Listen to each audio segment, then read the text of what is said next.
शुल्क या जो रबड़ के बीजेपी के संजय गोयल आगे चल रहे हैं। अपने दर्शकों को बड़ी खबर आप बता दें, बीजेपी के संजय गोयल 3130 वोट से आगे चल रहे हैं। संजय गोयल बीजेपी के प्रत्याशी शाहदरा से वो फिलहाल आगे चल रहे हैं। प्रचार प्रसार में संजय गोयल ने कोई कसर नहीं छोड़ी। फिलहाल 3130 वोटों से संजय गोयल बीजेपी के प्रत्याशी आगे चल रहे हैं। अपनी बात पूरी कीजिए अखिलेश जी। तो जो बीजेपी ने कहा, सबसे पहले यही कहा कि जो पुरानी सरकार चला रही है हम उसको कंटिन्यू करेंगे।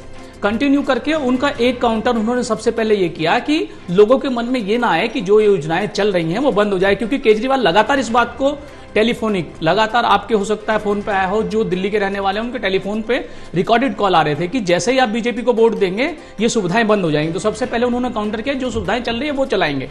इसके अलावा जो ऐसी सुविधाएं हैं, जैसे केंद्र सरकार आयुष्मान भारत योजना चला रही थी, जो ये लोग इसको लागू नहीं कर रहे थे, तो इन्होंने कहा हम आयुष्मान भारत योजना लेके जो और राज्यों में लागू है उसे लागू करेंगे। उससे 70 साल से ऊपर के व्यक्ति, बल्कि वो किसी भी आयु वर्ग से आते हैं, उनको सुविधाएं मिलेंगी और जो बाकी लाभ है वो भी मिलेगा। इसी तरीके से इन्होंने पैसा जो महिलाओं को दिया जाना था, इस पैसे को भी बढ़ाया कि 21 नहीं हम 2500 देंगे।